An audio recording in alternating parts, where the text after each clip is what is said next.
మంచిర్యాల జిల్లాలో భూ వివాదం ఓ నిండు ప్రాణాన్ని బలిగొంది. కొద్ది రోజులుగా కొనసాగుతున్న అన్నదమ్ముల మధ్య ఆస్తి తగాదా చివరకు విషాదంగా మారింది. బెల్లంపల్లి మండలం చంద్రవెల్లిలో తమ్ముడు రాజేష్ పై అన్న చందు గొడ్డలితో దాడి చేశాడు.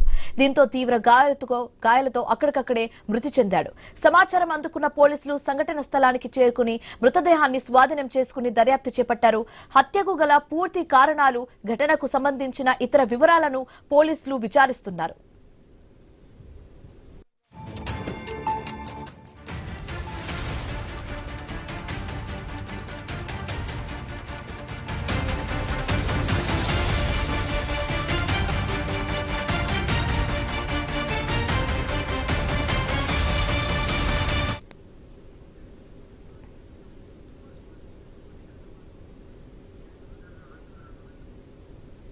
మంచిర్యాల జిల్లాలో భూ వివాదం ఓ నిండు ప్రాణాన్ని బలికొంది. కొద్ది రోజులుగా కొనసాగుతున్న అన్నదమ్ముల మధ్య ఆస్తి తగాదా చివరకు విషాదంగా మారింది.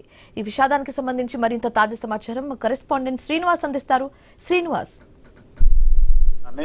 ఇంటడుగు భూమి జాగ వివాదం కాస్త పూర్తిగా ప్రాణాన్ని బలిగొన్న ఘటన అయితే మంచిర్యాల జిల్లా బెల్లంపల్లి మండలం చంద్రవెల్లి గ్రామంలో కలకలం అయితే రేపుతోంది. చంద్రవెల్లి గ్రామానికి చెందిన సందరమేని రాజేష్ ఆయన అన్న చందు గొడ్డలతో దాడి చేయగా తీవ్ర గాయాలతో అక్కడికక్కడే ఇటు రాజేష్ అయితే మృతి చెందాడు. ఈ ఘటన గ్రామంలో తీవ్ర సంచలనం అయితే రేపుతుంది. దాదాపుగా గత కొద్ది రోజులుగా ఇంటి అడుగు జాగుకు సంబంధించి కూడా భూ తగాదాలతో ఈ హత్య జరిగినట్టుగానైతే స్థానికులు అయితే చెప్తా ఉన్నారు. గత కొద్ది రోజుల నుంచి కూడా ఈ భూమి విషయంలో కుటుంబ సభ్యుల మధ్య కొంతకాలంగా వివాదం అయితే కొనసాగుతుంది. ఇదే అంశానికి సంబంధించి కూడా గతంలో గ్రామ పెద్దల సమక్షంలో పంచాయతీ కూడా జరిగినట్టుగానైతే తెలుస్తుంది. ఈ వ్యవహారంలో వారికి జరిమానా కూడా విధించినట్టుగానైతే తెలుస్తుంది. అయినా వివాదం సద్దుమణగపోవడంతో చివరికి అది హత్యకు దారి తీసినట్టుగానైతే తెలుస్తుంది. ప్రస్తుతానికి సమాచారం అందుకున్న పోలీసులు సంఘటన స్థలానికి చేరుకొని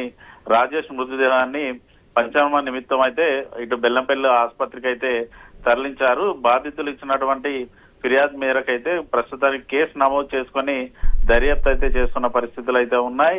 మరోవైపు చందు ఇటు రాజేష్ పై గొడ్డలతో దాడి చేసిన అనంతరం అక్కడి నుంచి పరారైనట్టుగానైతే తెలుస్తుంది. కేవలం ఇంటికి సంబంధించినటువంటి ఇల్లడుగు జాగా కోసమే ఈ ఘటన జరిగినట్టుగానైతే ఇటు కుటుంబ సభ్యులు కూడా చెప్తున్న సిచ్యువేషన్స్ అయితే ఉన్నాయి. మరోవైపు అక్కడికి పోలీసులతో పాటు గ్రామ పెద్దలు రాగా ఇటు రాజేష్ కుటుంబ సభ్యులు కూడా వారిపై అయితే ఫైర్ అయ్యారు. గతంలో ఈ భూమికి సంబంధించి కూడా తమకు ఇదే విషయాన్ని మీ దృష్టికి తీసుకొచ్చినప్పటికీ కూడా మీరు సకాలంలో స్పందించకపోవడంతో ఈ హత్య జరిగినట్టుగా కూడా వారైతే ఆరోపణలు చేస్తున్న పరిస్థితులు ఉన్నాయి. Shivani, right, thanks for the update Srinivas.